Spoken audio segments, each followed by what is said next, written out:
UP की ये तस्वीरें तो आपको याद ही होंगी। सुप्रीम कोर्ट ने सीएम योगी के नाम बताओ मुहिम पर पहरा लगाया था, लेकिन फिर यूपी हुकूमत ने नया फरमान जारी कर दिया कि खान पान की जगहों पर मालिक, प्रोपराइटर, मैनेजर का नाम और पता डिस्प्ले करना जरूरी होगा। अब हिमाचल प्रदेश की कांग्रेस हुकूमत ने भी यूपी हुकूमत की तर्ज पर अहम फैसला लिया है। इसके लिए हिमाचल हुकूमत ने नई स्ट्रीट वेंडर पॉलिसी तैयार की है। नई पॉलिसी के तहत अब हिमाचल प्रदेश में रेहड़ी, पटरी और होटल वालों को अपनी पहचान बतानी होगी। इस तरीके से उत्तर प्रदेश में भी वहाँ पर भी जो रेडी फड़ी वाले हैं, खास करके उनके लिए ये मैंडेटरी किया गया है कि वहाँ पर जो है आपको अपना उसमें नाम और आईडी लगाना होगा। तो हमने भी इसको यहाँ पर पूरी मजबूती से लागू करने का निर्णय किया है।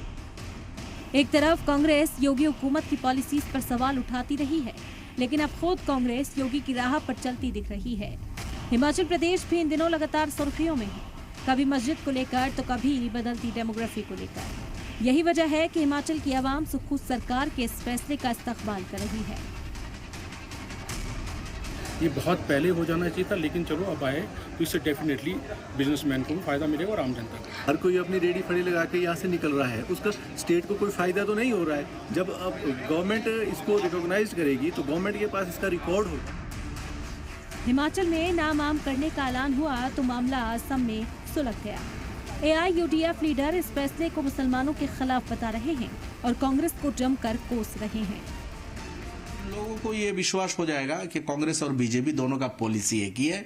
दोनों ही हिंदू मुसलमान करके नफरत फैला के अपना राजभोग करना चाहते हैं, जो मुल्क के लिए, कंट्री के लिए अच्छी बात नहीं है। और एटलीस्ट कांग्रेस को तो इस राह पे नहीं आना चाहिए। योगी हुकूमत के बाद हिमाचल सरकार के इस फैसले से हिंदू मुसलमान में खाई मजीद बढ़ सकती है, क्योंकि तमाम ढाबों, होटल्स, रेस्टोरेंट पर हिंदू मुस्लिम स्टाफ काम करते हैं। ऐसे में उनकी दिहाड़ी या नौकरी पर आंच आ सकती है और उन्हें नौकरी से निकाला जा सकता है। अगर किसी ढाबे का मालिक मुसलमान है तो वो फिर सारे मुसलमान स्टाफ रखने पर मजबूर होगा। शिमला से विपिन कुमार के साथ नदीम अहमद की रिपोर्ट।